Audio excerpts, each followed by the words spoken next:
So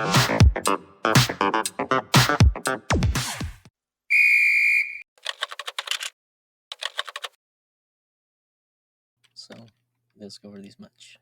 We're talking about Ecuador versus Italy. I should say it was a really good game overall.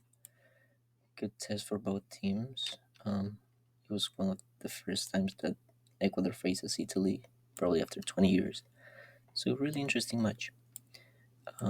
Some things before the match that people talked about was about the fact that most of this Ecuadorian team hasn't played together because most of these guys didn't play the game between Guatemala in the previous days, so they were just they were all fresh, I should say. Borray was making his debut, the goalkeeper.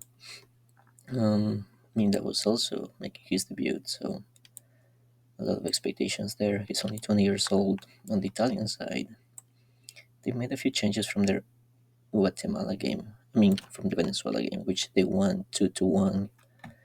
Two goals from Retegui on that game, by the way.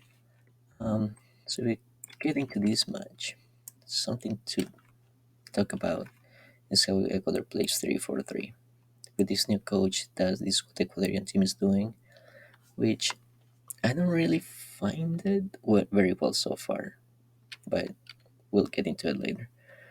Four in the middle, Franco and Caicedo, a lot of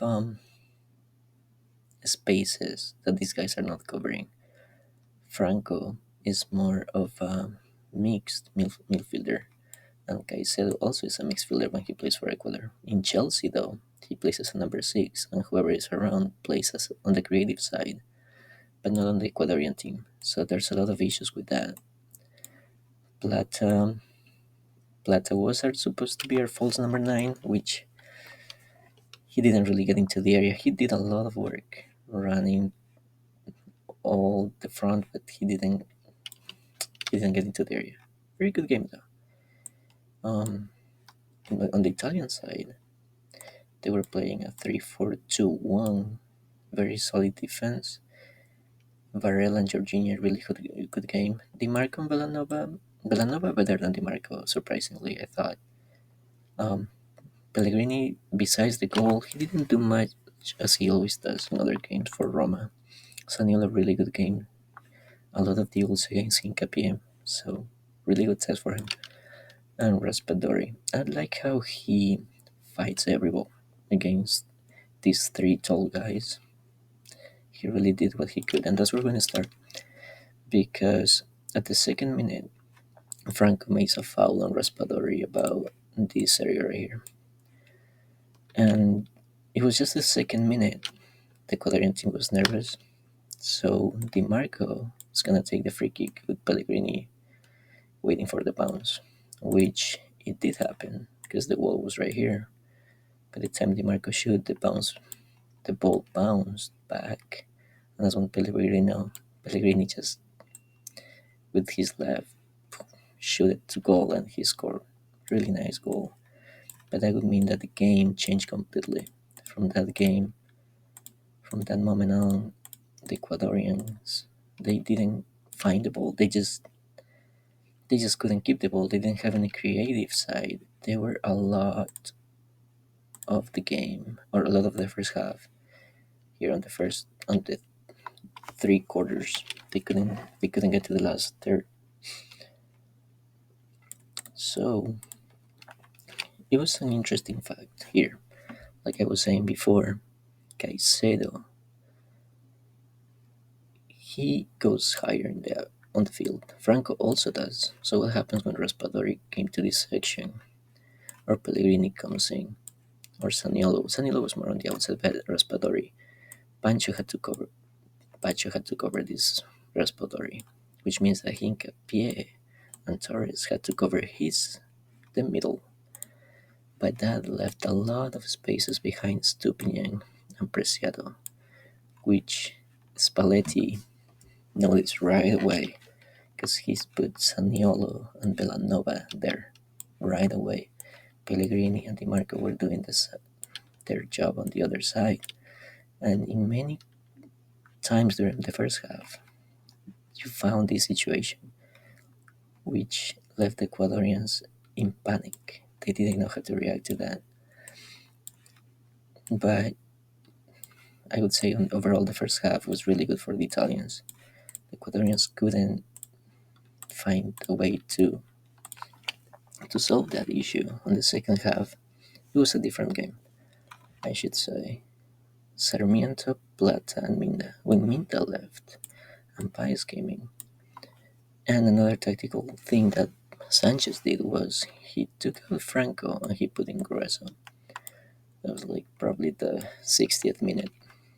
But when this happened, it changed the game because Grueso is at number 6. He likes to defend here, so which meant that Pancho didn't have to go up as much. Caicedo had more freedom to create, alright? And the Ecuadorian team, between Paez, Plata, and Sarmiento, they were able to have more creation on the last third. Overall, in the second half, it was a much better game for the Ecuadorians. They didn't score a goal, but it was a better game. The Italians really good game. I have to say it. They really were smart in all the aspects of the game, always covering all the spaces. Whenever the Ecuadorians attacked, they would retract like this and counterattacked. Always on the back of Stupi and Incapi. They will always do that very smartly. So what happened on the last minute of the game? Caicedo is trying to create something on the last third. Barella, well, I should say, Jorginho was out, Locatelli was here, Pellegrini was out, Fratesi came in, Di Marco left, Cambiaso came in, Villanova left, Di Lorenzo came in, Zaniolo left, Marcelini came in, and Raspadori left, and Retegui came in. But the formation was the same, pretty much. But when Caicedo lost the ball here, and Obando came in, Stupinian was attacking, Hincapié was here, but on this side, Pacho is gonna cover Retegui here. But Retegui holds the ball, which means that Orsolini starts running, and he has it with Hincapié. But Varela, very smart, is running in the back. Stupinian was super close. He saw him, but instead of following him, he stopped. And when he stopped, it was just Varela and the ball against the goalkeeper, and he was scored. Very good counterattack. But one thing that I like to mention was that there were a lot of mistakes on the Ecuador in the second half. Because generally, Stupinian is really good with the ball. It's for Ecuador. But in the second half, he lost the ball many times when the Ecuadorian team was attacking, which meant that they didn't have, which means that the Italians had a lot of counterattacks right here, always in the back of Stupinian. And like I said, Grueso covers this, but Caicedo was all attacking, so we didn't have a midfielder going in, so it was just Hincapié against these two, and everybody trying to cover that section. Really smart tactical game from Spalletti, knowing that the Ecuadorians always play with his wings higher up. But a good test.